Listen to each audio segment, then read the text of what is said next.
It was supposed to be just another Monday. The kind where yawns stretch longer than lectures and time ticks slower than the fan above. The classroom of grade 10B at Hillside High School buzzed with the usual low chatter, phones tucked under desks, gum chewing masked behind half-hearted textbook flips. The students were waiting, not for knowledge, but for another uneventful period to pass.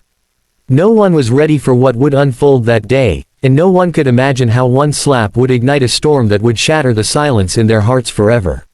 She entered the room quietly, books clutched to her chest, her thin framed glasses slightly foggy from the morning humidity. Miss Rania wasn't new to the school, but it was only her third month teaching Class 10B, a group so notoriously unruly that 3 teachers had quit before her. Yet she stood there, her soft beige scarf perfectly pinned, her eyes calm, carrying the same warmth one might find in a mother's lullaby. "Good morning, everyone," she said, her voice gentle but clear. A few students mocked her, mimicking her accent in whispers. A paper ball flew across the room. Another student clicked his pen rhythmically in rebellion. She didn't flinch. She simply placed her books down and began writing the day's topic on the board. Irony played in the air. The classroom, far from silent, buzzed with defiance. In the back row sat Ion, tall, muscular, and known as the King of Chaos. His father was rich, his mother absent, and his heart full of untamed anger. He ran that class like a prison yard. No teacher dared cross him. No student dared speak against him. And today, for reasons buried deep in a troubled home and a wounded soul, he decided he was going to break the new teacher. His friends egged him on with murmurs and winks. As Miss Rania spoke about literature, metaphors, and the art of expressing emotion without noise, Ion made mocking faces, then began tapping his desk with louder thuds. When she turned to face him with calm eyes, he smirked. "Miss, are we learning about silence because that's all your career will have if you keep coming here?" His words cut through the air. The class laughed. Miss Rania paused. No anger. No scolding. Just a soft reply. "Ion, sometimes the loudest voices are trying hardest not to be heard. Would you like to share something more meaningful?" That silence that followed wasn't peaceful, it was tension, sharp and cold. And then, without warning, without thought, without any sense of what this action could mean for the rest of his life, Ion stood up, walked to the front, and before anyone could move the sound cracked like lightning. Gasps echoed. A pen dropped. A girl screamed. And Miss Rania stood still. Her cheek turned a shade of crimson, her glasses tilted on her nose. But her posture didn't break. Her eyes didn't water. She looked into his, deeply, gently, silently, and said nothing. That silence, that unbearable silence, louder than 1,000 screams. Ion froze. For the first time, he didn't feel like a lion in the jungle. He felt like a child standing before a mirror that reflected not his strength, but his brokenness. The class expected chaos. A slap back. A screaming match. Expulsion threats. But all Miss Rania did was straighten her glasses, walk to her desk, and sit down. "Please open your books," she said. "We'll begin now." No one moved. Not even Ion. The principal, alerted by the scream, burst in moments later, saw her face, and demanded answers. But Miss Rania stood and said softly, "We were just about to begin the lesson." The principal was stunned. "But your face, did someone?" She nodded once. "Yes. But sometimes, sir, when someone hits you, it says more about their pain than your weakness." She refused to file a complaint. She refused to yell. She only requested one thing, to speak to Ion in private. Alone. What happened behind those closed doors would change both their lives. But before we get there, let's go back, because Miss Rania wasn't just a kind-hearted teacher. Her story was one of deep pain, deeper strength, and a secret no one at Hillside High had ever guessed. Years ago, Rania was a literature scholar, winning awards across the country. But one night, while returning from a conference, her car was hit by a drunk driver. The crash killed her younger brother, her only family, and left her in a coma for weeks. When she woke up, the world was different. Her joy was gone, her dreams buried. She couldn't hear loud noises without trembling. And she couldn't bear the silence of her own home. So she chose to return to where life begins again, a classroom. In every student, she searched for a flicker of the boy she lost. In every story, she searched for healing. And that's why, when Ion's hand struck her, she didn't see a bully, she saw a child in pain. She saw someone who, like her, was drowning in silence. Inside the closed room, she sat down across from Ion, who now avoided eye contact. His fists were clenched. He expected her to yell, maybe cry. Instead, she poured him tea. "Do you want to tell me why you're so angry?" she asked. He didn't answer. She waited. Minutes passed. Then he broke. His voice cracked. "My father, he hits me. When he's drunk. When I talk. When I don't talk." The words spilled out like poison escaping a bottle. "I hate him. I hate me. I hate everyone who tries to help me." Rania nodded slowly. "And you thought if you hurt someone first, maybe no one could hurt you anymore." His eyes welled. "Why aren't you angry at me?" She placed her hand on her cheek where he had hit her. "Because I've felt pain too. And I know it doesn't go away by passing it on. It only grows. But healing, that begins with someone refusing to return the slap." Ion cried. For the first time in years. And in that tiny room, amidst quiet tears and trembling breaths, a strange transformation began. She didn't forgive him because he deserved it, she forgave him because he needed it. The next day, Miss Rania returned to class with the same soft grace. But something had changed. The students, once wild and disrespectful, sat straighter. Ion came in late, not to cause trouble, but to apologize in front of everyone. "What I did was unforgivable. But Miss Rania forgave me. I don't deserve it, but I'm going to earn it." The class clapped. Not mockingly, but with genuine awe. From that day on, he began to change. He stayed after class to help her carry books. He started reading the novels she recommended. He even began writing poetry, raw, honest, beautiful.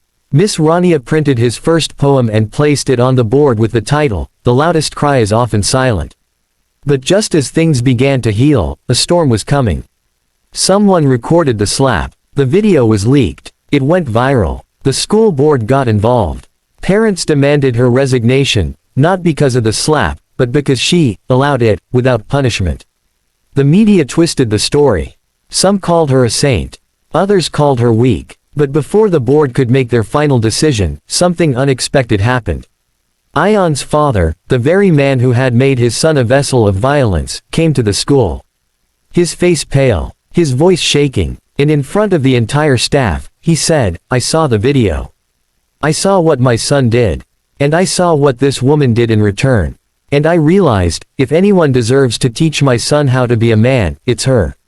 Not me." He broke down, apologized to her, hugged his son, for the first time, ever. And Miss Rania, she stayed silent. Her tears did the talking.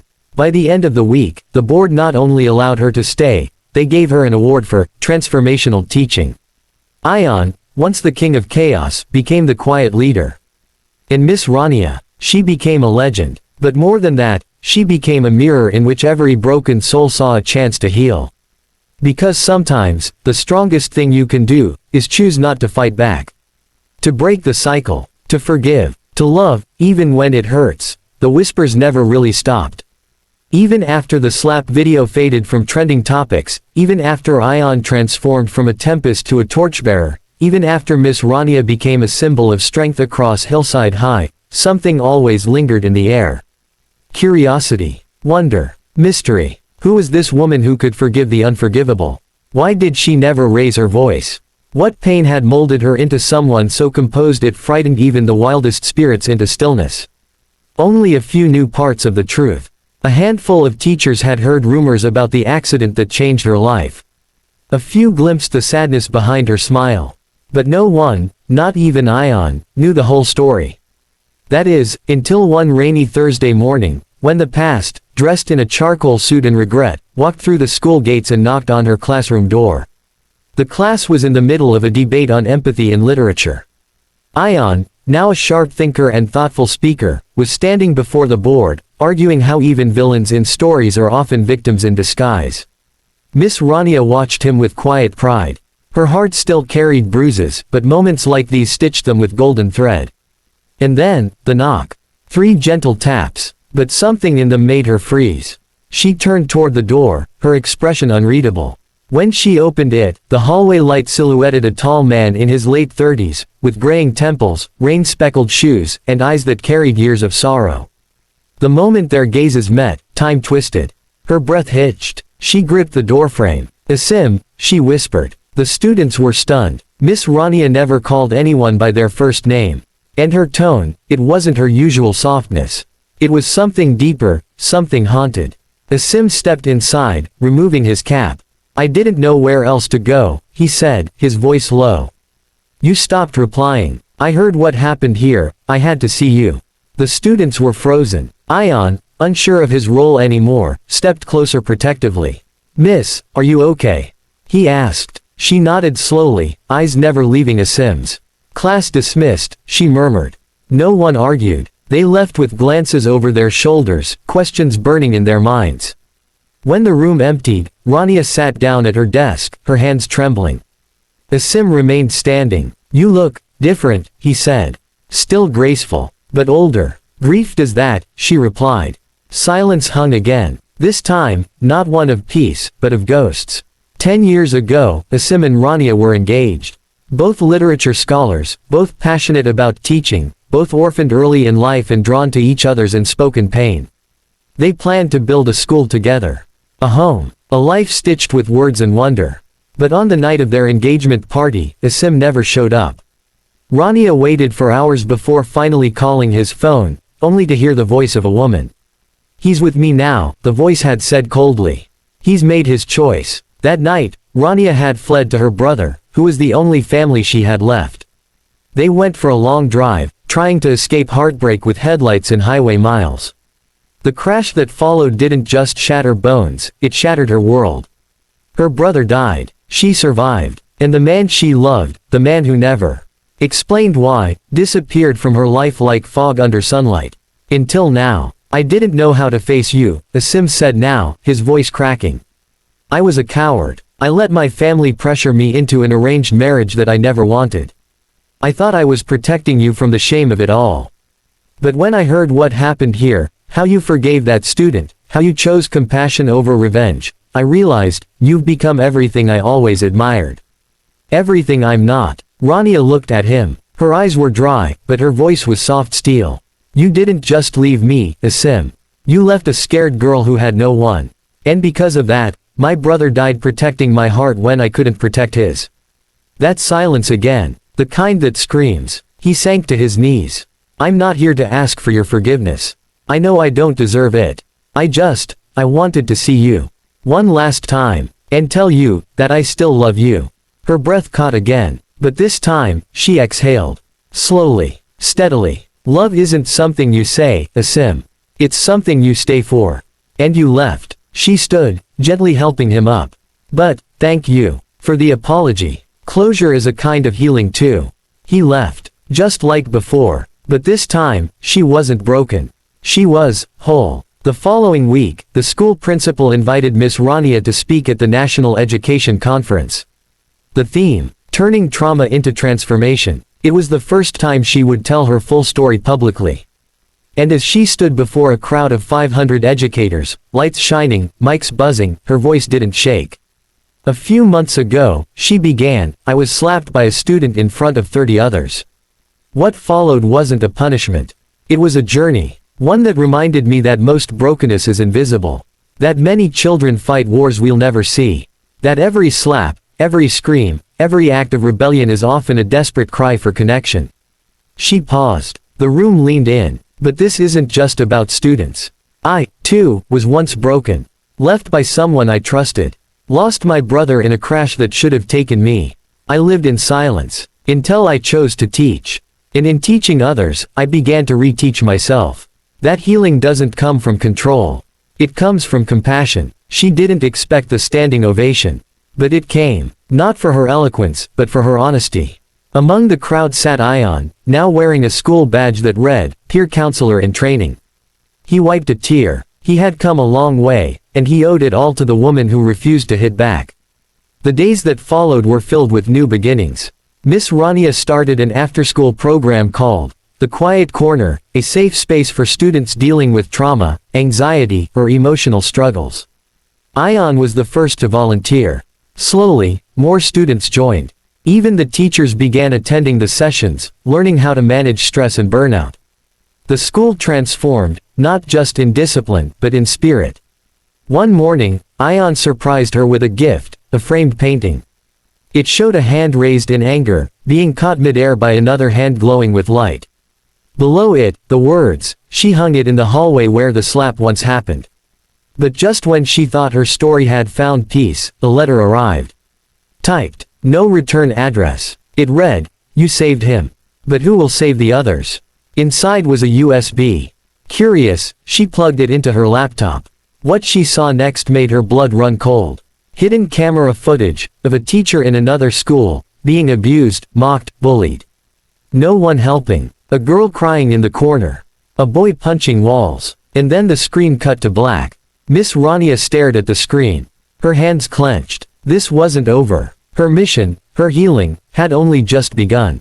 That night, she called. "Ion, we're going to other schools," she said. "To teach, to listen, to fight for the invisible ones." He didn't hesitate. "I'm with you, miss.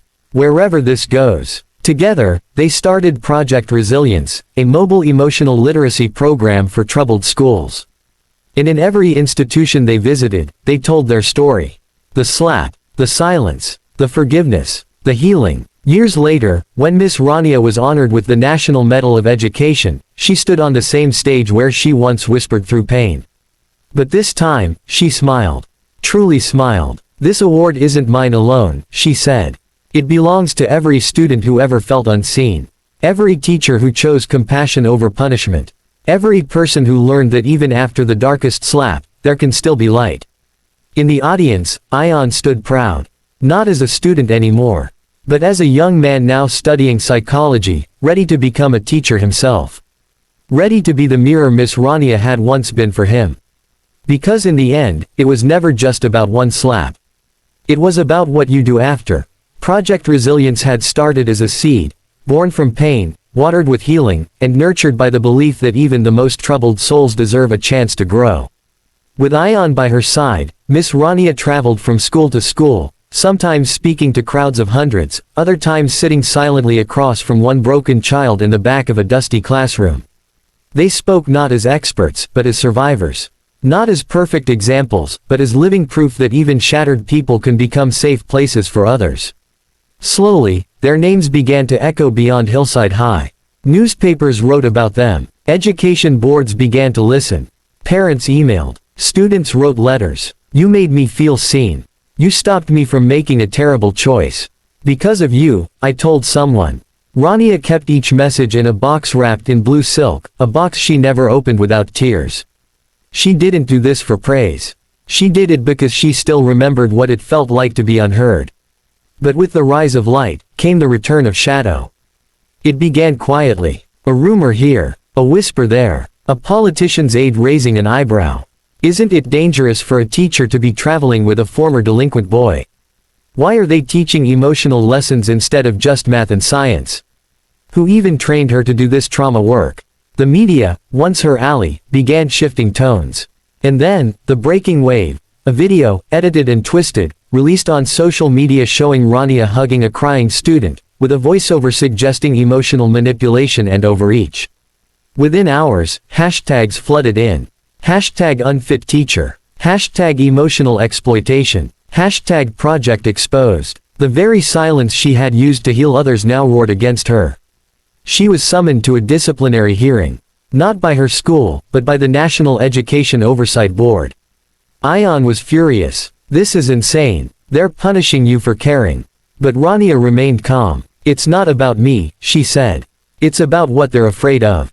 Vulnerability scares people who build power on fear." Still, her hands trembled as she entered the massive marble building for her hearing. Inside were faces, mostly stern, mostly male, mostly old. She stood.